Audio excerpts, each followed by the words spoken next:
Dear audience, good evening and namaste. In tonight's American Conversations, we have Ms. Collette Rausch.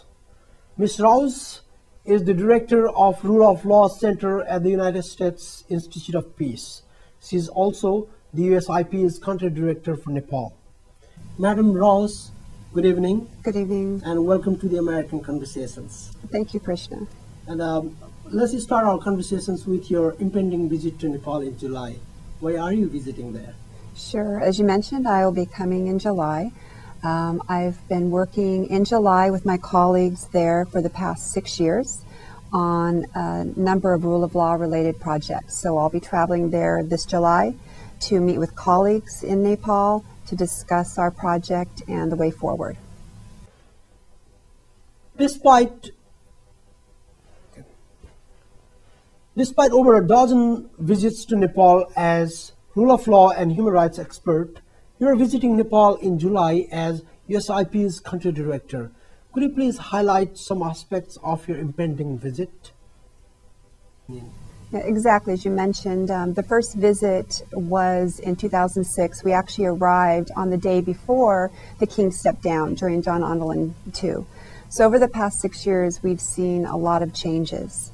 And although Nepal is unique, every country in which I've worked is unique, there are certain common features that I think countries going through transition have. And I think the challenges that we're seeing in Nepal are not unexpected. A lot of times after changes, there's high expectation that the people who were asking for changes, they want changes to happen quickly. And what we're seeing in Nepal is, yes, there are a lot of challenges, a lot of 2 steps forward, 1 step back. But again, these are things that we often see in transition, that you have high expectations, but sometimes those are not met in the quick term. You have worked as a rule of law and human rights expert in many countries with troubled political past. Have there been any different from Nepal's? I think what you do is you look at the principles, and there are certain principles of rule of law, and I'll go through some of those. But certainly with those principles, you have to look at each country. There's no set formula. You need to look at that unique history, what started the conflict, the culture, and you need to adapt any project that you have according to that country. But there's certain, as I mentioned, principles of rule of law, and I could go through those. Exactly, certain standards. For example, if you look at rule of law from a technical standpoint, oftentimes what you'll hear is that rule of law means that the law is supreme, that laws are passed, that people are consulted about those laws, that they have input in the laws, and that people agree that these are the laws that will be followed and that everybody will follow them, and that they will be applied independently to everybody, no matter who they are. It's very technical of a definition that you'll find in international standards or in UN documents. But I think what we're really talking about, and what's really important for a country like Nepal or countries that are emerging from conflict and trying to ensure peace, is that you look at it from a very kind of a simple framework. And what that means is looking at rule of law is a system of trust between those who are in government and the people, that the people see the government as legitimate, that no matter who you are, whether you're a minister or a taxi driver or a villager, that you are all equal under the law, and that if you go to a court or if you're arrested, that you'll be treated the same. And that just because you know somebody or you have power doesn't mean you have an advantage over another. Exactly. Those are, I mean, what really comes down to it, we're talking about that trust and legitimacy between a government and its people. So you also have expertise on police reform, we have heard. Lately, there were reports of high-ranking police officers in Nepal convicted of crime and murder and sent to jail. How do you feel, and what do you feel are the challenges facing Nepal's police department? Yeah, that's a very good question. Police reform, by its nature, is extremely challenging. And because when you're talking about police reform or even security sector reform, you're talking about power. And you're talking about those who have the power over people's lives, over their liberty, and oftentimes over issues of crime. So it's a very important role, and oftentimes very challenging for those reasons. At the same time, Nepal is not alone. And when you're looking at police reform, it is a long-term process, but we also have to put into context. We can't look at police as an isolated institution. You look at a country like Nepal or others, oftentimes there's political interference in policing. It's not just the police service or the police institution that's acting. Oftentimes in countries, the corruption and the influence or political interference comes from political actors. And again, it's not just often the police, there's the whole justice links that we talk about. From the time someone's arrested, the police, to the courts, the prosecution service. So we really need to look at everything as a link and look at it as a whole. Also, I think in Nepal, there are police there. There's reform-minded police who see a different way, who want things to change, and find it challenging to operate in a system, a political system, where there are outdated police laws. There may not be the political will to change certain things because, frankly, again, not just in Nepal, but many countries, those in power sometimes see it beneficial to have a weak police service that politically can be manipulated. So truly, for the police to become more, less corrupt, you need to look at the whole system of corruption and political interference. Like you mentioned, police and politics usually enjoy power together in Nepal. Do you think reforming only police department will solve corruption and bad governance? Yeah, one thing I would mention about that is there's certain steps that can be taken, as I mentioned, because there's usually often connections for corruption, and you need to break those links. So in order to break a link of the political interference that you reference, there's certain reform efforts that in the rule of law field we look to. And one of those reform efforts is establishing, for example, there are many different ways to do this, and every country like Nepal needs to determine what's appropriate for it. But some countries have looked at an independent police service commission, and that the police look at themselves as a service to the community, not a service to political actors. Political actors should not be looking at the police as a tool for them to exert their authority or to make money, but the police should really be servicing the community as a whole. So Police Service Commission that's independent could look at things like hiring, promotions, and they do this in an independent way, so it's based upon merit and not who you know or who you pay. So that's just one example. Something else that's often useful too is something that we've engaged in Nepal over the years is what's called the Justice and Security Dialogue. A lot of times, if you bring together the police with the community, with civil society, with business and actors in local communities, and you bring them together to talk about the issues, because at their core, even police officers are members of the community. And you'll talk to police officers and they see what's going on, many of them, and they would like it to change, but they're stuck within this corrupt system.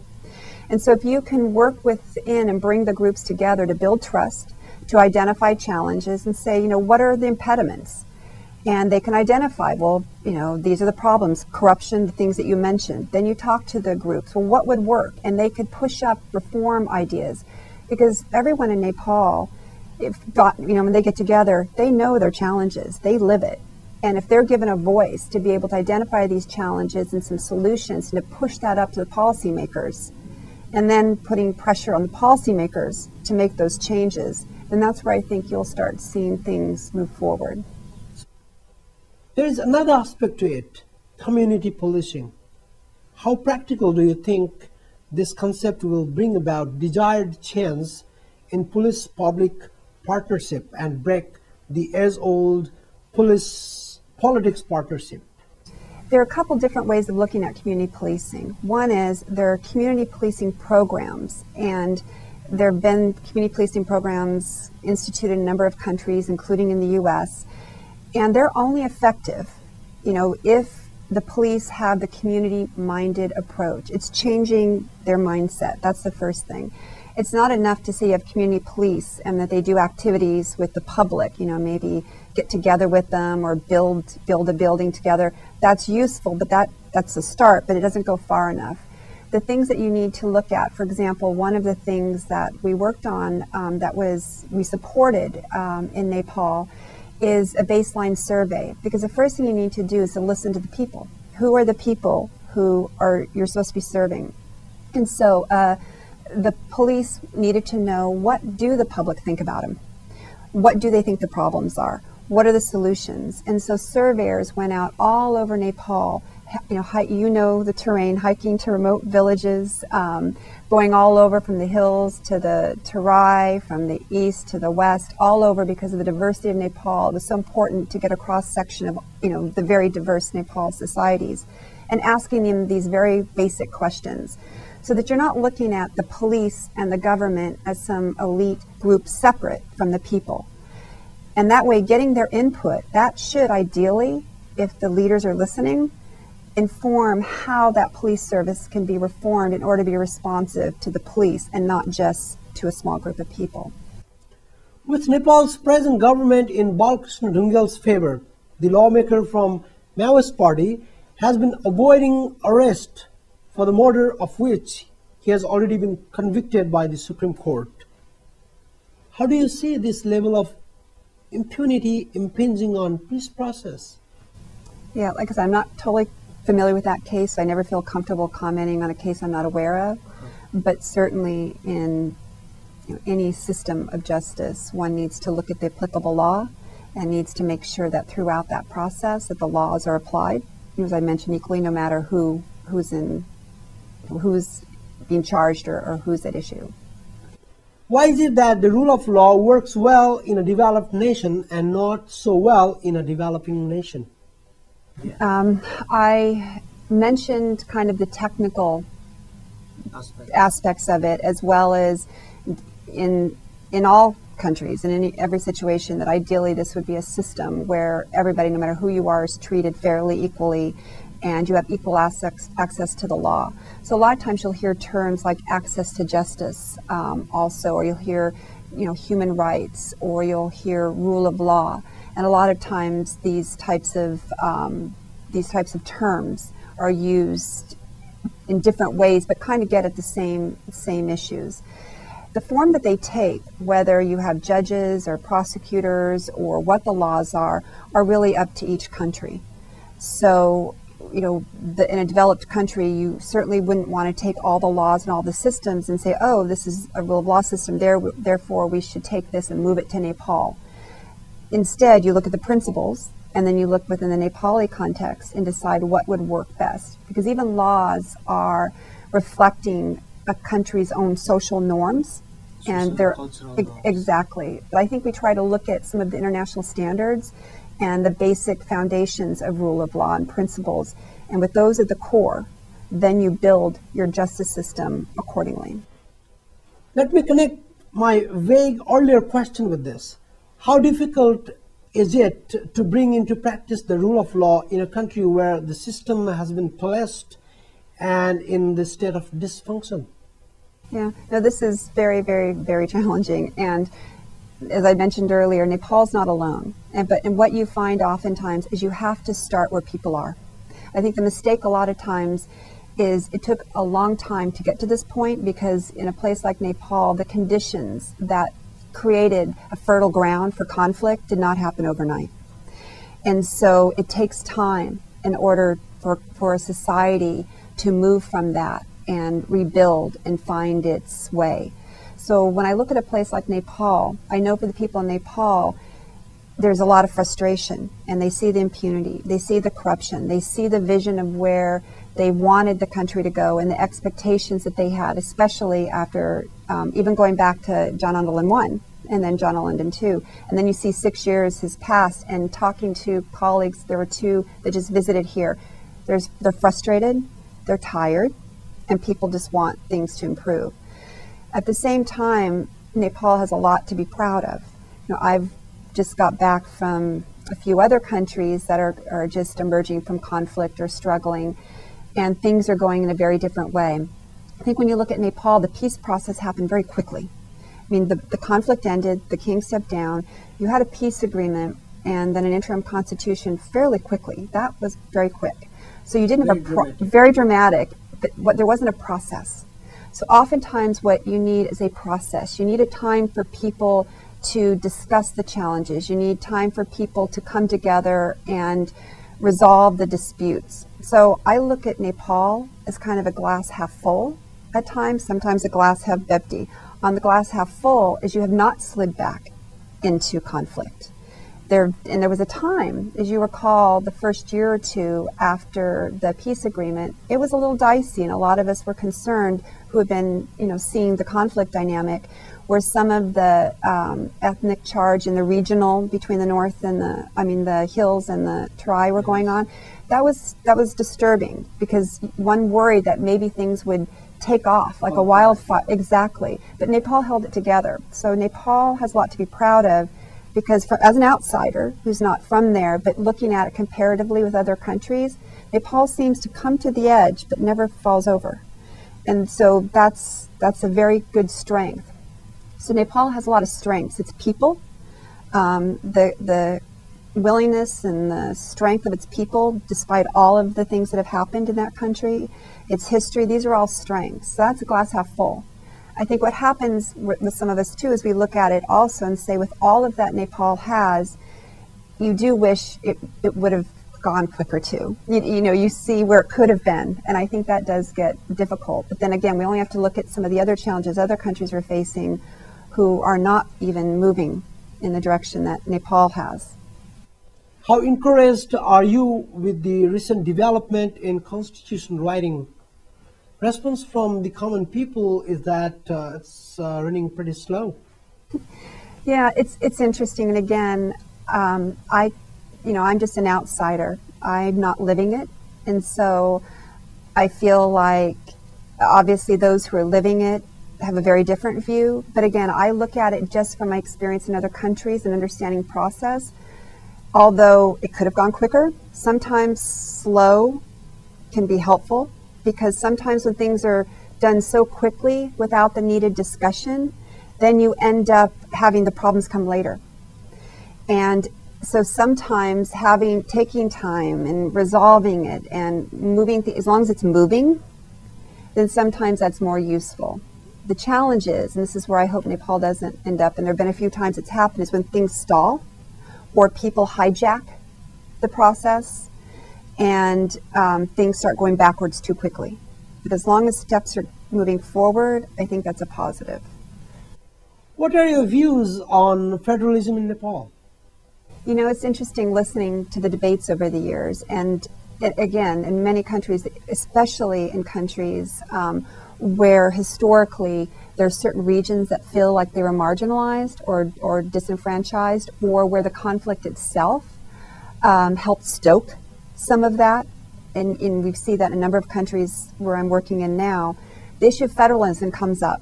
And the challenge is federalism sometimes is misunderstood as to what it is or it isn't. I think the most important thing is a lot of times what people are talking about when they're talking about federalism is they want to make sure that they have a voice in the process, in the political process, that they have access to resources and access to jobs and things as do others who are in the capital. So they're trying to find a means of how they are governed vis-a-vis the center. So sometimes I think people debate over federalism, or politicians use these types of things in a way that are not always constructive, where if you look at the core, you're trying to figure out, okay, here's a country, we have all these divisions, and especially in a country like Nepal, with all of the different ethnic groups, all of the different issues going on, how do you construct your country in a way that people can have local administration, local governance, and authority over their affairs in a way that, and the relationship with the center or a capital, in a way where people's needs are met, if you look at it in that kind of basic sense. As the Nepal Country Director of USIP, what are your priorities at this time? I think the most important thing for us right now is we've been engaging in the Justice and Security Dialogue. There was a baseline survey, and our role at this point is almost minimal. And the reason is over the years, so much of it has gone and is being run by our partners and civil society and in the different parts of the country. So my hope and goal is that when we wrap up and we leave, that everything keeps going as it is. It's been very impressive with the people over the years, because our job is just there to facilitate, to plant a seed. We aren't there Yeah, it's not. This is really up to Nepal and the people who live there. Since Nepal is struggling with a post-war conflict situation, impunity, corruption, violence, and significant delay in constitution writing, among others, why is it that this disturbed Himalayan nation does not fall under the priority nations of USIP? The priority designation is actually more of an administrative designation. It's a designation that each year the Institute goes through and to determine where all of its attention will go, like how much attention. In Nepal, actually, for the past 6 years, that hasn't changed. It may not have the official designation, but over the years, we've been doing the same type of activity. I've been doing the same type of activity, and we'll continue to do the same type of activity. I think what happens just as an administrative action, when new countries come on board and are at an acute stage, there's a different level of attention that needs to. So I think, again, even with all these challenges in Nepal, Nepal is holding its own, but as you mentioned, you can't ever just totally let your eye off of something. Let's talk a little bit about children and women for a moment. Human trafficking, especially of children and women, is a shame and embarrassment for Nepal. What are your views on justice and equality for children and women who are in such a dire straits? Yeah, no, absolutely. And this is a profound problem in Nepal, but elsewhere. Women, children, and the trafficking issue is significant in a number of ways. First of all, especially in Nepal and the countries that have gone through conflict, it increases. Because during instability, the criminal organizations and those who engage in trafficking obviously have, there's a vacuum, security vacuum. So that made it very difficult in Nepal, and as you mentioned, the porous border. And then also the challenge of the money from that can fuel a conflict, because trafficking women, children, or humans in general feeds into the payments to the criminal gangs. So I think that it's just, I think a society where they aren't able to address these issues is a society that's losing its foundation upon which it can build peace. And it's not just a law enforcement issue. So I think Nepal will need to look at, and they have done this, the police have a women and children's cell. They've tried to look at it, but it really needs to take a high priority to look at, are the laws in place? Do they have the structures within the law enforcement system and the court system to address it? And do they have the social programs? And then they're going to need to continue to work with other countries, with India and other countries, because this is not just within the borders of one country. As an expert on rule of law and human rights, what do you think are the components of a successful reform process? First of all, process is everything, and it is so critical. A lot of times people think passing laws or just drafting a constitution and then promulgating it and calling it a day, then all is well. But the reality is you can't take the people out of the process or the process out of the people. So really what has to happen is the public needs to be consulted with, their input needs to be taken, and you need to include them in the process throughout. And you need to make sure that all of the people who will be implementing it, a law, that they're giving their input. And again, this takes time. But if you do this from the outset, then you're much more likely to have a lasting reform process than one that is done hastily without appropriate process and consultation. I think you raised a very important topic about public role in decision making. In developing nation, people only lightly participate in the decisions that affect their everyday lives, except when they vote. Are there any ways their greater involvement can be encouraged? It needs to be all the way through. And again, through some of the justice and security dialogue we've done, it's been really interesting. It started out initially talking about the justice system. And then through the own volition in different parts of the country in Nepal, you'd have some community members, when there was a concern in one district about the youth violence. So the police wanted to meet with the youth to talk about how can we resolve this violence. So the youth and the police came together, and the youth complained about the problems they have with the police. The police talked about how they can, have the youth not out, the youth groups and the youth wings not fighting it out, and they came to a resolution. So what a lot of times we'll talk about is a bottom up and the top down. Bottom up meaning, as you know, things are challenging at the top at Nepal. There's a lot of political maneuvering.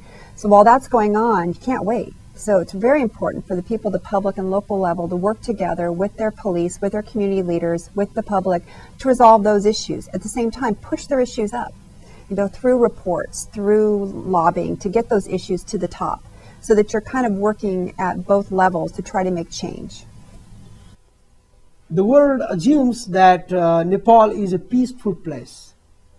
Considering the work you do for Nepal, how paradoxical is it that you have to work for peace there? I think, again, I look at Nepal and I compare it to many other different places. And I think what's been remarkable about Nepal is the incredible patience of the Nepali people and the process. But at the same time, patient. And I remember when I was first there, on the day the king stepped down, people were out there, lobbying and talking and on the street saying, we're going to keep watching. We've stopped the mass protests, but we're watching. And I think that's what's been impressive, that they're allowing the process to go through. It's not perfect, but they're also holding people accountable and making sure that their voices are heard. The key, again, is that be constructive, not through violence, but that you make sure that happens. Thank you, Ms. Rausch, for your time and views. Thank you. Thank you for coming to the U.S. Institute of Peace. Thank you. The audience, we would like to wrap up tonight's American Conversations now. Good night, and see you next week.